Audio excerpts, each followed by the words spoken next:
Yo, welcome to Invite Me In, or rather, the demo of Invite Me In. This game is a horror visual novel with elements of action, thriller, and romance depending on how you play, and your choices are key to deciding on how this night ends. According to the synopsis, the game is where you walk home alone one night and you meet an injured stranger in need of help. So you do what you hope anyone else would do for you in that situation. You invite him in. This game is intended for a 17 plus audience and player discretion is advised. So I am now going to read out the content warnings and you can decide whether you would like to stay for this game or not.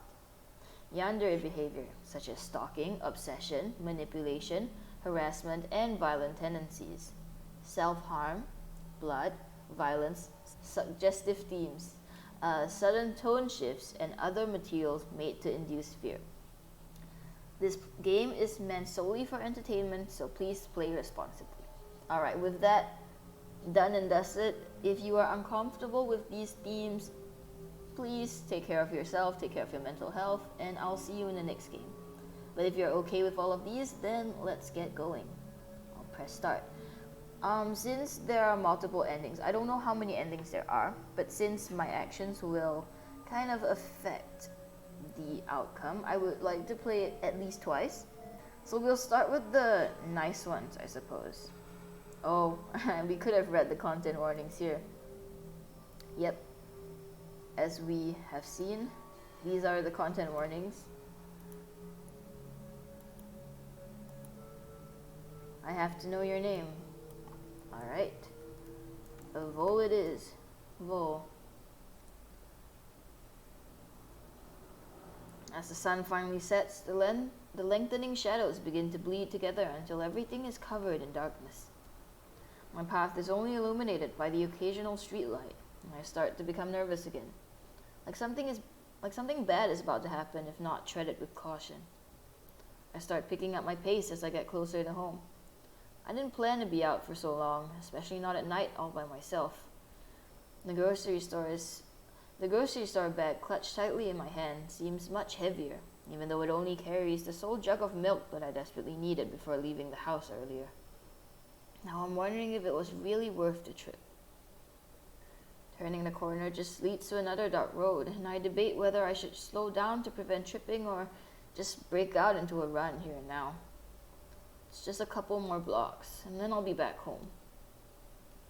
For some reason, nagging at the back of my mind, that didn't feel like an appealing solution either. If something dangerous was really out of view, going back to an empty house was just like throwing a blanket over your head to keep the monsters away. It's moments like these that I wish I didn't live alone. But I'm probably just anxious for no reason. I don't have any evidence that someone is really trying to hurt me. Just these paranoid feelings in the back of my mind that I should ignore.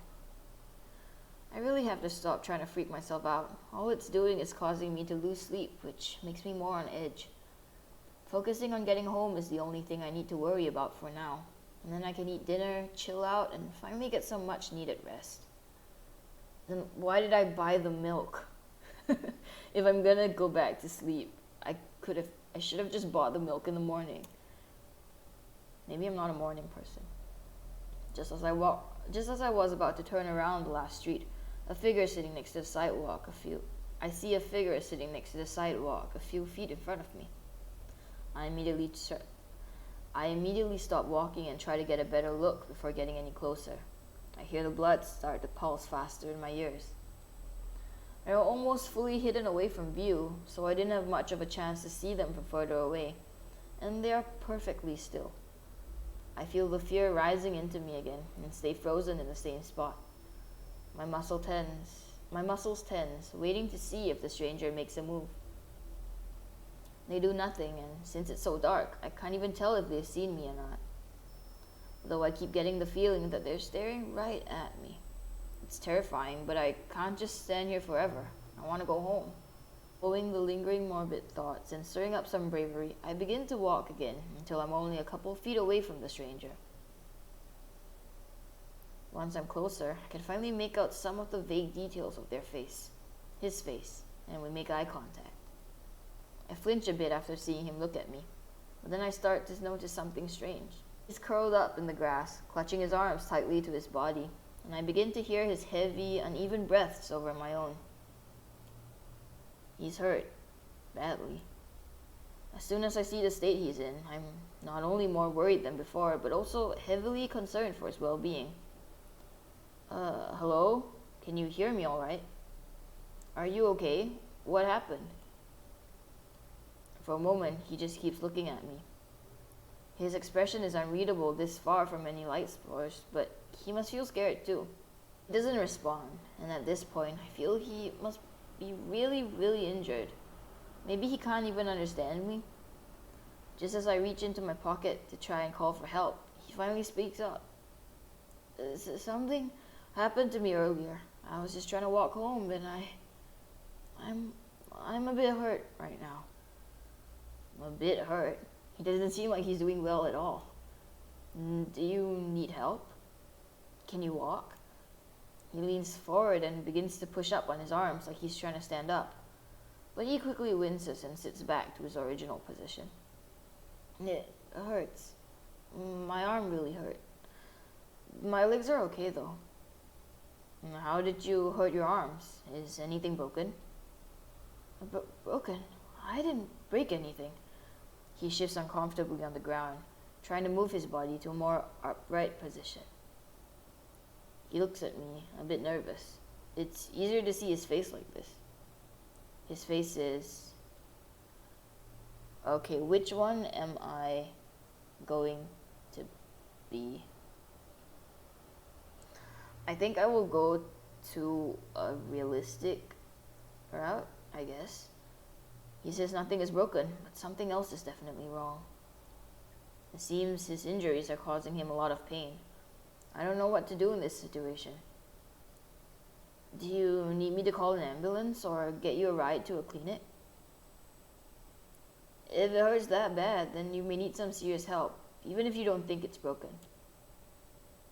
No, it hurts a lot, but it isn't worth the trip to the hospital. I'll be fine with just a bit of time to rest. Is he really gonna be okay like this?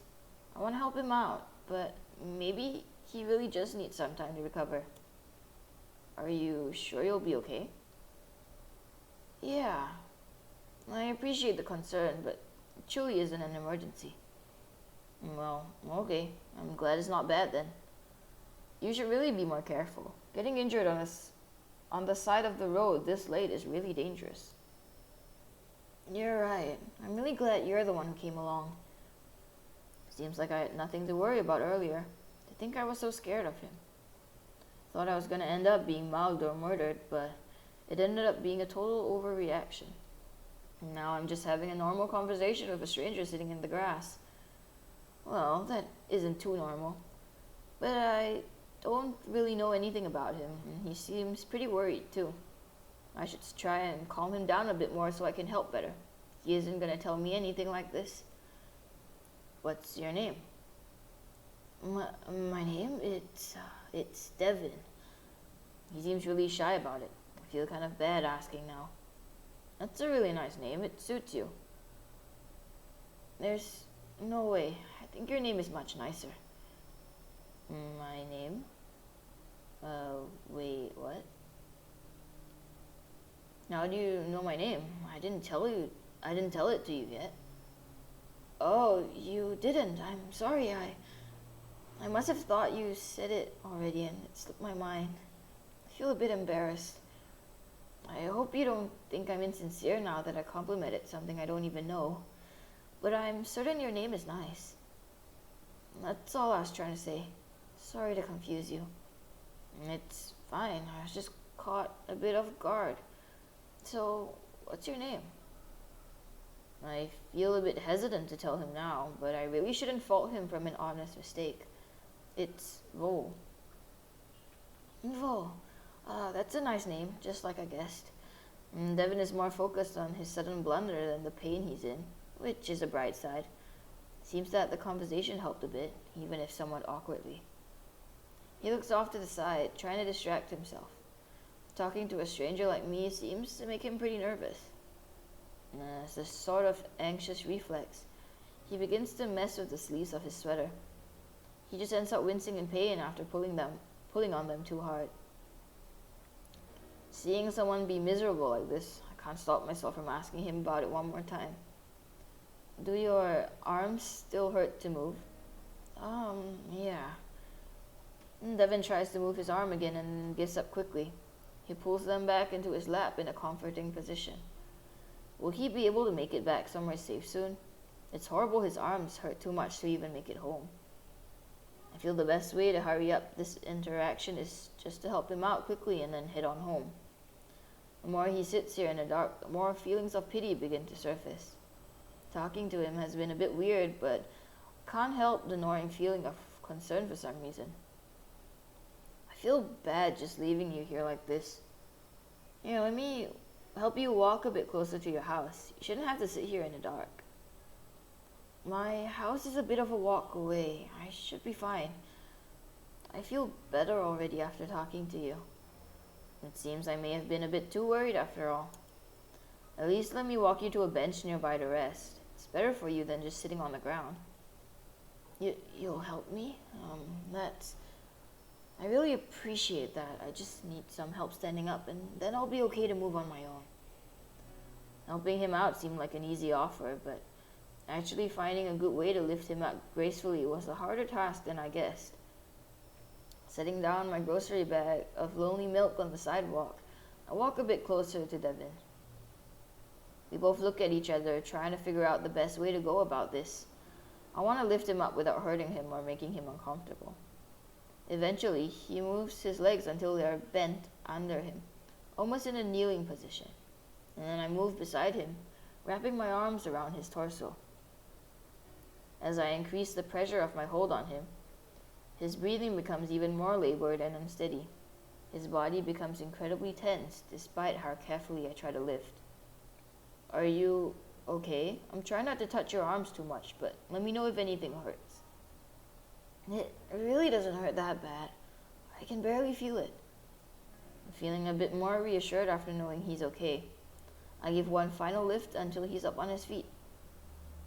We did it. Yeah, I think I will be kind of like cold this time. Like, hopefully you're all good to go now. Now, I should really be heading back. Before I can even finish what I was about to say, Devin begins to wobble over after trying to stand on his own. I quickly reach back over to hold him steady, and he ends up leaning back into my arms, clutching my shoulders to keep from falling. What happened? Are you okay? Yeah, I'm okay. Are you sure? I can call for someone for you, or get you a ride to the clinic if there's something wrong. I think it's just my blood pressure after sitting for too long. I'm fine. Honestly, fine. Do you think you can try walking on your own, or is that too much? I think I need a bit more time before walking on my own. I can just sit back down if it's too much trouble for you. I'd be lying if I said I'm not a bit tempted to take him up on the offer. But a small sense of guilt stops me from being back on my promise to help him. It's not too much trouble at all. If you're okay with it, you can lean on me while we walk to the bench. I don't know how much you feel like moving right now. If I have your support, I'll be okay to move. Okay, I'll try to walk slowly and not put too much strain on you again. We move in a side-by-side position where his arm is over my shoulder as I wrap my arm around his back. The walk continues at a steady pace as we get halfway down the street. I feel Devin's breathing as he pushes against me for stability. It seems to still be quick and heavy. His body also feels cold and damp. Just how long had he been there by himself? Is he really okay? I look over to glance at Devin's face, which is completely pale with a small smile creeping onto his lips. And the image is almost frightening with the state he's in. It's like he doesn't even know how bad his condition is. No, like he doesn't even care. He noticed me staring, and his unreadable gaze meets mine in an instant. He feels he can read every thought and intention running through my mind. Suddenly, his eyes soften and his grin turns more friendly, but the off-putting paleness is still there. You really are too kind to me. Even helping me walk. For a second, I feel I can't move. I can hardly breathe while looking at him directly. And as I said, no trouble. I have to force myself to turn away from him and continue to focus on walking. But I can still feel him right next to me as my heart hammers faster in my chest, and I pray he doesn't notice. Maybe I'm just imagining it. Maybe it's because we've met in such a weird situation. But he looks at me different than anyone else I've ever met. I strengthen my resolve and begin to push forward again. We finally get to the end of the street and turn the last corner. The bench is just a few feet away. Here we are. You should be able to rest right over here. I gently pull him over until he's able to safely sit down on his own.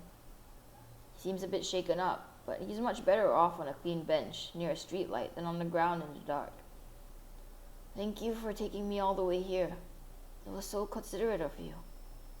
Even though Devin says that, he doesn't look relieved at all. I feel a bit guilty ending it like this, but just how much more can I really do? Hell, he didn't even want me to do this much. I'm glad I could help, and I really hope you feel better soon. It was nice to meet you, Devin. Just as I'm about to walk away, his hand suddenly grabs mine. I think this is just being pure cold.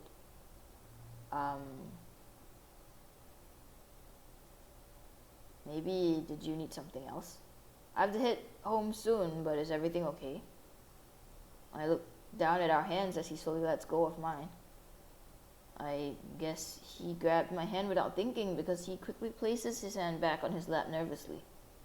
Sorry, I just thought you should know. Your grocery bag. My grocery bag? You left your grocery bag behind earlier. It's still on the sidewalk. I looked down at my empty hands and realized that yes, I did leave my milk behind. I had nearly gone home without the one thing I came outside for. I guess it's easy to forget stuff after the eventful evening I just had, but I still feel a bit silly. Wow, I really did forget all about it. Thanks for reminding me, Devin. I'm gonna go run back and grab it now. I'll see you on my way back. Before he has much of a chance to answer, I start running to the street corner we just came from. I make my turn and begin walking back down the previous road to where I left my milk. I'm really glad that Devin said something, because I would have felt so ridiculous once I got home. It was the only reason I came out here and went through this wild evening after all. It only takes me a few seconds to find my only bag sitting on the sidewalk. The time makes me realize how slowly we were walking before. A distance that felt like took ages to traverse was really just a short jog. I quickly glance over the milk to make sure it's still in good condition, and the jug looks perfectly fine. It was only out here by itself for a minute, but better to check than drink bad milk. I scoop the bag into my arms and start heading back. I should really say bye to Devin before heading home and check on him one last time. I run back to the bench and see him sitting there just as I left him. Well, something seems a bit off. He seems just as unwell as ever. In fact, he's not even looking at me now. Is he ready for me to just leave now? Or does he even know I'm here? I step a bit closer so I'm right in front of him and try to duck down to get one last look at his face. Well, I got my milk, so I guess I'll be headed back home now. As I said before, it was nice to meet you. Get home safe, alright? Just as I'm about to leave, I finally notice the dark stains forming all over his sleeves and onto the rest of his clothes. Earlier they were small enough that they could be mistaken for shadow, especially in a dim light, but now it seems much more obvious. Is that blood? Now it's impossible to ignore it. The panic hit me like an anvil as I feel my heart drop. I look down at the arm I used to help support his body when we walked over here. There was a smudge of crimson streaked across my hand that I didn't see earlier. He was bleeding, and he was bleeding so much. It didn't seem possible. How did I not notice how bad it was? There was blood dripping down his hands now. Did I make it worse? Did I hurt him while I was carrying him here? No, I didn't mean to hurt him. Will he be alright?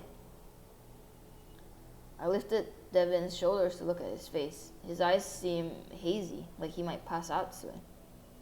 You need to go to the hospital immediately. I'll call an ambulance. Why didn't you tell me you were bleeding this much? What happened to you? It's just a little bit of blood. A bit of blood? This seems more than a bit. Is it really that bad? Are you worried about me? Yes. Now just show me how you got injured. I walk closer and try to reach over to grab his hand. Suddenly, Devin moves up from the bench and stands in front of me. Whoa, please just listen to me. I need help, but Devin seems to inhale deeply, like he's trying to rise up all the courage and willpower he has. I want to rush over to help him sit back down safely, but I feel frozen in place. I just examine his face, waiting for a sign to grab and steady him again. His eyes glance at mine, shifting from assessing to pleading, like he really wants to, needs to, tell me something. He still seems physically weak, but it's almost like he's even more energized now. Like something in the past few seconds totally revitalized his conviction. We both wait until he finally gets his bearings. Will you please hear me out? I hesitate a bit. Curiosity and suspicion makes me want to hear why he's been acting so strange the whole time. Maybe he really does have a good reason, and I can't deny he truly needs help. Yeah, I'll listen. Devin steps a bit more into the light and raises his arms halfway into the air. It's like he's trying to reveal the injury without moving his sleeves. Like he's trying to shield me from how bad it is. All I see is more blood, and he seems to sense my concern. I didn't want to worry you too much, but it seems the state I'm in looks quite bad. To be honest, it hurts really bad, too. He grimaces as he looks down at his arms. Maybe he didn't even let himself think of how painful it was before. I didn't want you to know. My arms are so much worse than I let on. Now why don't you let me call for help? Someone did this to me. They were trying to hurt me. Someone hurt you? Who? And Devin looks at me with a pained expression. He stares at his arms again, looking at the stains forming along his sleeves. A stalker. A stalker? What, are you being serious right now? I feel my blood begins to run cold. Of all things, a stalker. It's true. I didn't really know what was happening until it was too late. Next thing I know, I'm on the side of the street and bleeding. My arms hurt so much, but I couldn't move. I was afraid I was going to be found again and get killed. But then you found me instead, and I felt safe. I hope you understand, but I really can't go to the hospital like this. I can tell my attacker would know that's where I needed to go, and they'd try to find me there. So I'm too afraid. Just the thought of it happening. I was about to argue with Devin, but seeing the fear in his eyes and the way his body is shaking, I don't have the heart to agree. It's okay, Devin. I understand. You're not gonna call for help, right? No, not if you don't want me to. But why can't we call the police? You might be in real danger. Police? I really don't think that's a good idea. It makes me too nervous. Plus, I don't even think they would take me seriously after not believing me before. Looking at the blood continuing to drip from his hands, I feel it's hard not to take Devin seriously at the moment. But if he's so certain about it, then I shouldn't doubt him about this either.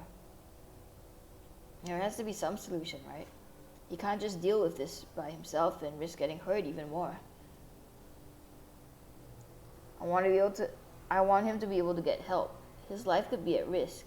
I don't think I could go home only to see him on the news tomorrow. Then what are we supposed to do? You can't keep walking around like that. I just need someplace safe. I really don't think I can be home alone while someone is after me. Then, if there were some basic medical supplies, I could make it work. I've patched myself up from worse. It feels like an inadequate solution, but my mind is racing too much to think of a good alternative myself.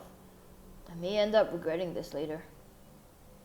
But one thing I know for sure, I can't just leave him like this. I may be terrified, but that's nothing compared to what Devin is going through at the moment. I've been on edge the past few weeks with thoughts that someone has been watching me, but he's been living it. I feel a bit silly trying to relate. Nah, man, bet he's your stalker. I can't help but feel a sense of connection, though, like it was fate that I happened to be the one here to help him. If anyone would know what it's like to live with this fear and how it can affect you, it would be me. Wouldn't I want someone to do the same for me if I was ever in such a dangerous situation? As I've been going through my reasoning in my mind, Devin has been staring at me with a hopeful expression. If you need someplace to go, you can come to my house. Really? I can come to your house? And there's a first aid kit and I bought recently. I'm not sure how helpful it will be, but it's better than nothing. Yeah, that'll work fine.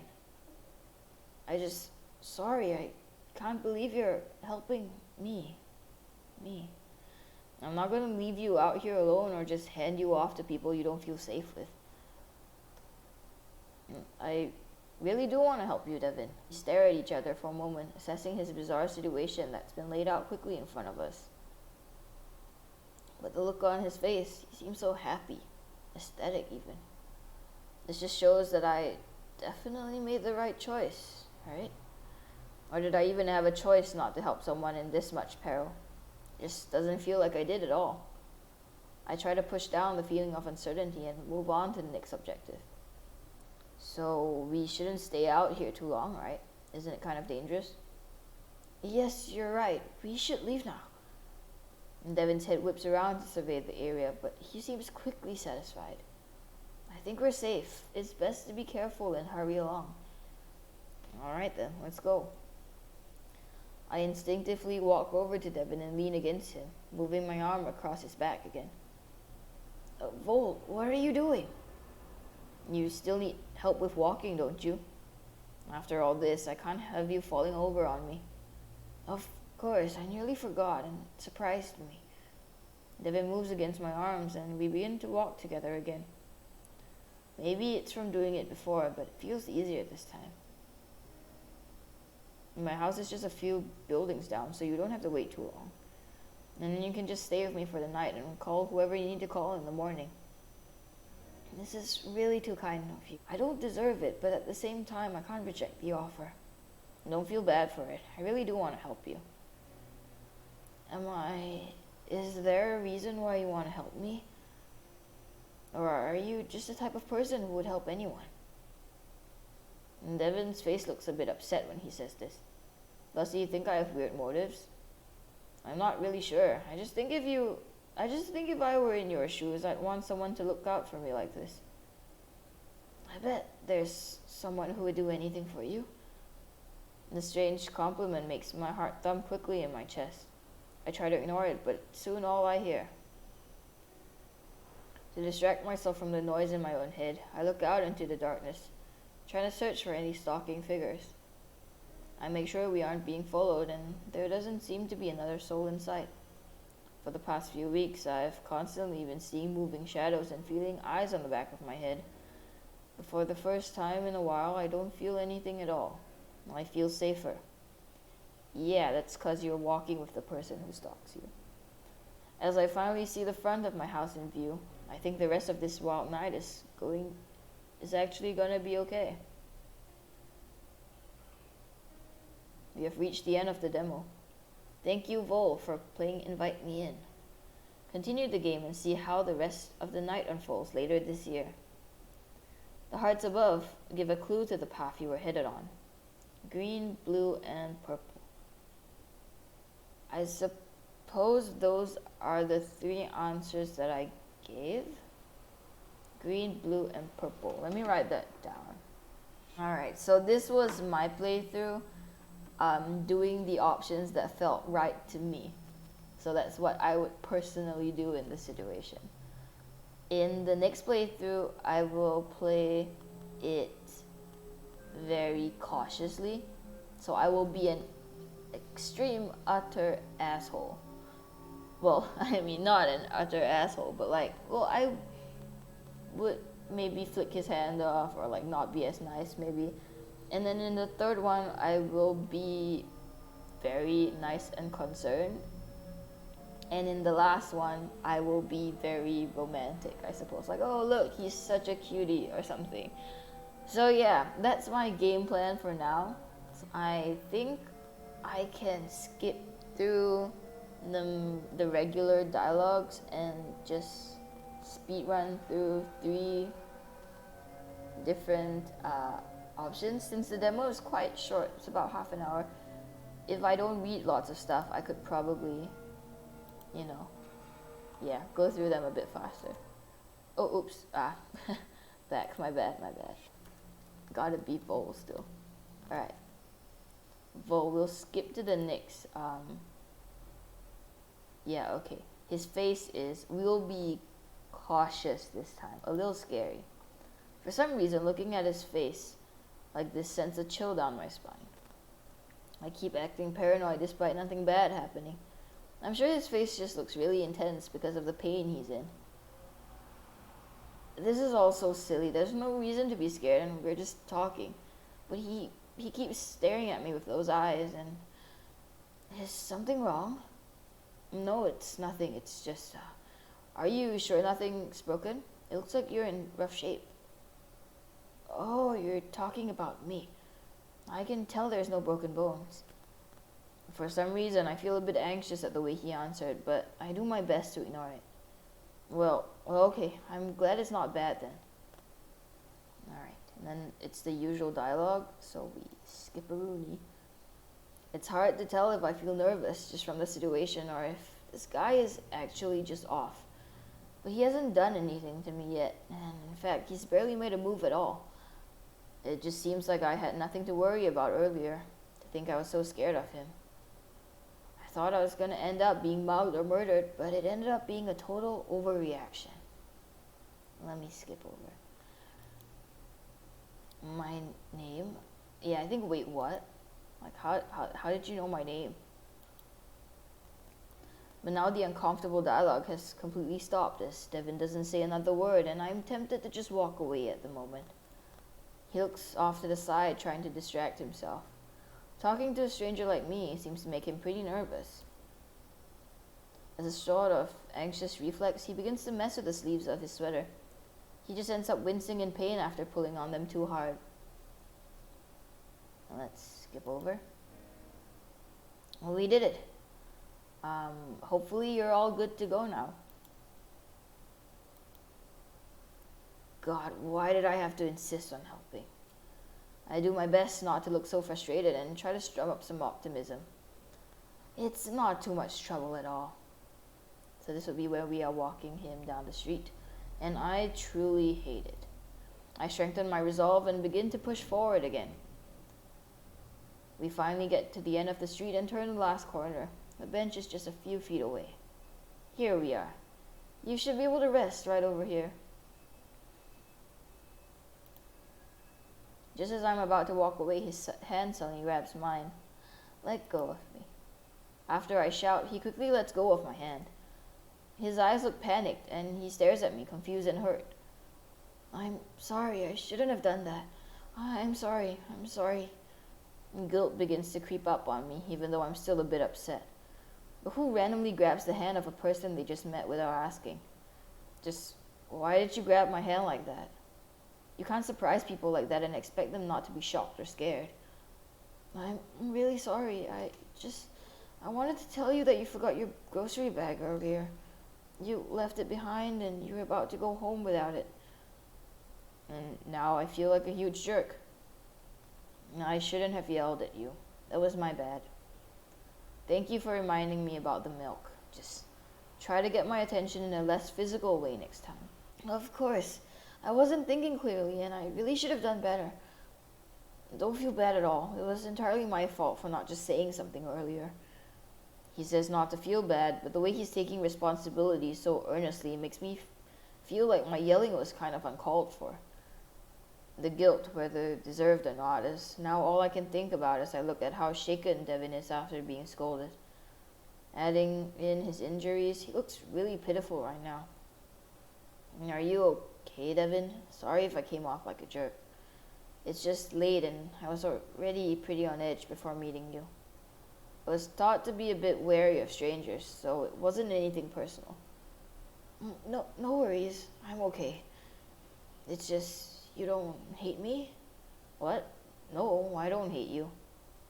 That's great. I suppose I don't have to be too worried then. I don't even really know him, so how could I hate him? Was he that upset by it? Yeah, it's all good. No hard feelings. I should probably go grab my bag now, so I'll see you later, Devin. Okay, I'll see you later.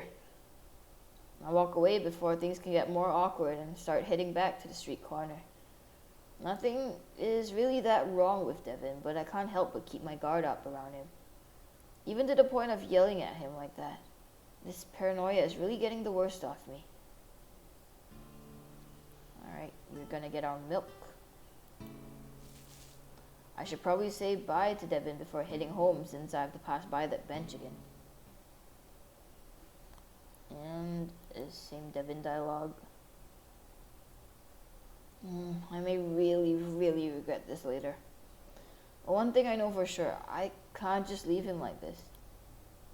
Looking at the blood continuing to run down his arms, my guilt has overrun any bit of anger and fear left in me. I may be terrified, but that's nothing compared to what Devin is going through at this moment. I think about taking back my words, but it seems it's too late for that now. Devin seems to be thankful, but my suspicions don't let me fully lower my guard just yet.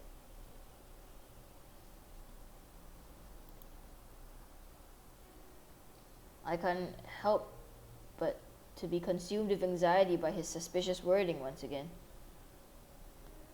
To distract myself from the noise in my own head, I look out into the darkness, trying to search for any stalking figures. It's a bit odd. As I finally see the front of my house in view, I think the rest of this wild night is going to actually be okay. You've reached the end of the demo. Thank you, Vol, for playing Invite Me In.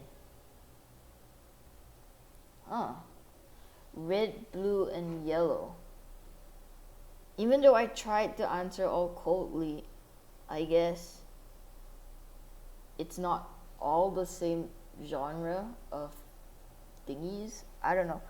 I know that it corresponds to the different options now because I got middle for the blue one as well. And I think it's because I answered similarly in the middle portion. Like the slightly cold, not super cold, but like, just cautious. I didn't smack his arm off though. Smacking off his arm off might have been the red one. And then yellow, we'll have a look again. Now we will play friendly. So we will be really friendly about it.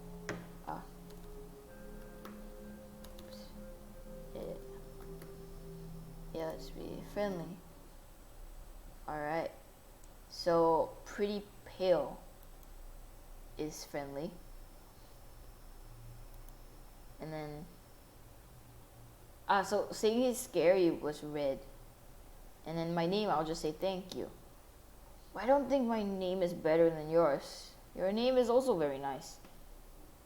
It's really sweet of you to say. You're such a good person. Devin seems really touched by such a simple compliment. Does he not get them often? Don't mention it. You're not too bad yourself. He seems to freeze after I say that, as if his mind is going completely blank. Not too bad? Thank you for thinking so. I've never seen someone get so flustered from being called not too bad. I don't want to embarrass him more, but it's nice to see him distracted from the pain. It seemed that conversation helped a bit, even if somewhat awkwardly. We did it. Is there anything else I can do to help? I'm here if you need any... Before I can even finish what I was about to say, Devin begins to wobble over, trying to stand on his own.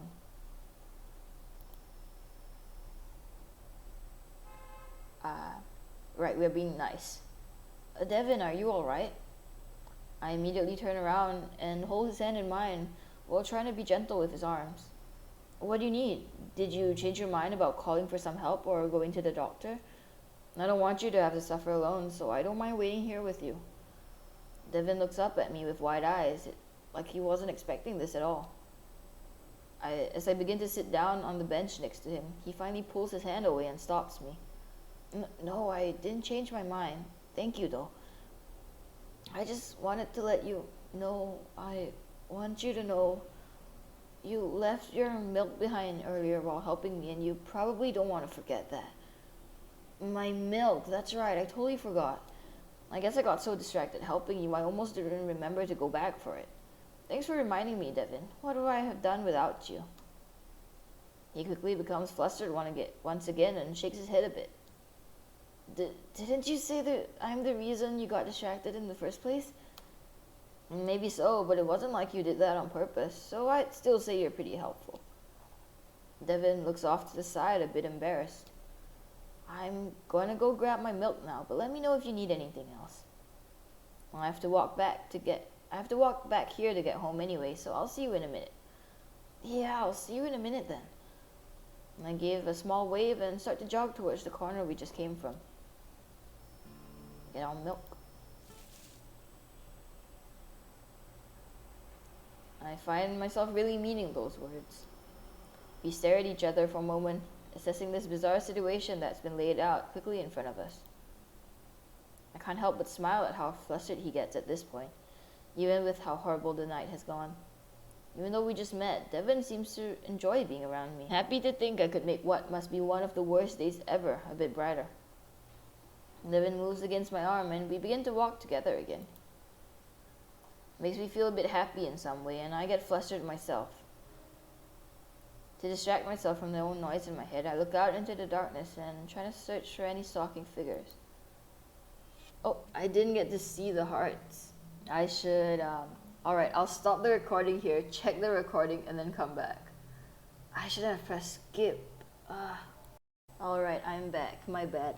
The hearts that I got were green, orange, and purple. So, yeah, we'll see what that means. I do know that the dev of this game did make a chart-ish thing that says what the different heart colors mean, but I didn't give it a read yet, so I'm not sure what that is. So we'll start our very last try of being super lovey-dovey, or like, I don't know, find him hot or something. And his face is a bit cute. I didn't notice it before, but this guy has such nice wavy hair and pretty eyes. I feel kind of bad focusing on that, but the realization truly caught me off guard. My eyes shift away to focus on anything else. I shouldn't be thinking about this and instead try to find out how to help them. It must seem so rude right now. Please don't think I'm acting weird. Is everything alright? Oh god, he thinks I'm acting weird. Everything's totally fine. I'm just a bit squeamish about the broken bones is all. You don't have to worry. My arms aren't broken, just a bit hurt. Well, okay, I'm glad it's not that bad then. You should really be more careful. Getting injured on the side of the road this late is really dangerous. I would really like to know more about him too. I should try to calm him down a bit so I can help better. He isn't going to tell me anything like this. Thank you.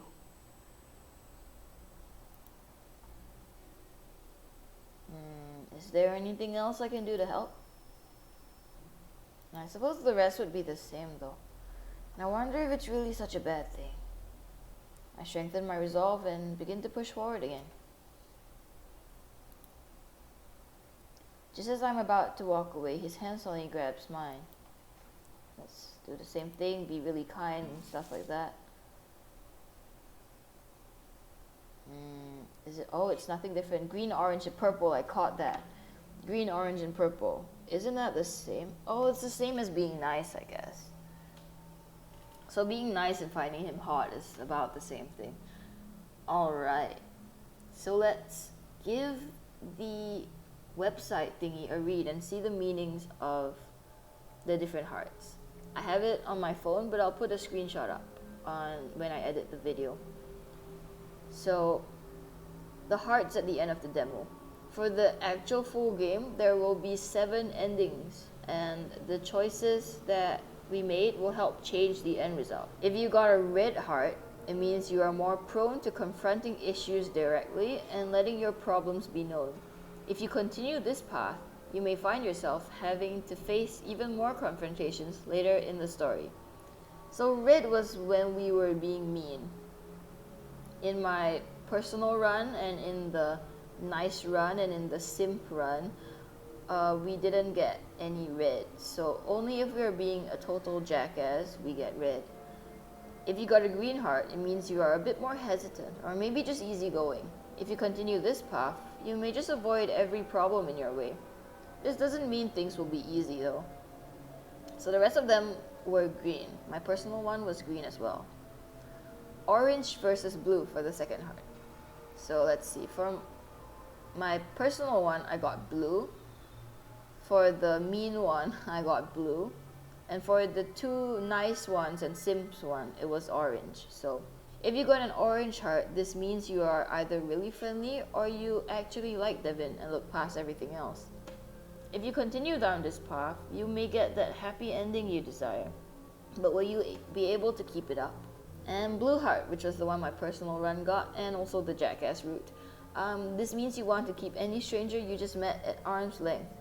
If you continue down this path, you may be able to avoid making any attachments worse, but getting rid of them completely may be quite the challenge. Alright, and the next one, yellow versus purple. For the jackass route, it was yellow, and for the rest of them, so mine, the simp one, and being nice, it was purple. If you got a yellow heart, this means you know something's up, and you're going to figure out what. If you continue down this path, you may get all the answers you want, but suspicion draws more suspicion. If you got the purple heart, this means you are likely to give things the benefit of the doubt, or you may just turn a blind eye to it all. If you continue down this path, you may be able to get out of any bad situation without even knowing there was something to fear. So those are the hearts and what they mean. This game was really interesting. I like the concept of the hearts actually. It's a little bit like a personality quiz when you get to the end of it. So I'm interested to see how the game goes and what the different 7 endings will be. If you are interested in seeing what hearts you will get, feel free to play it on your own. And yeah, this game was pretty good. The art's really nice. I think the pacing's not bad. The demo is interesting in the sense where I would like to continue playing the full game and see what happens next. And I would like to see more of Devin's personality once we get to the main game. So thank you so much for joining me in this wonderful demo game, and I will see you in the next one. Bye bye.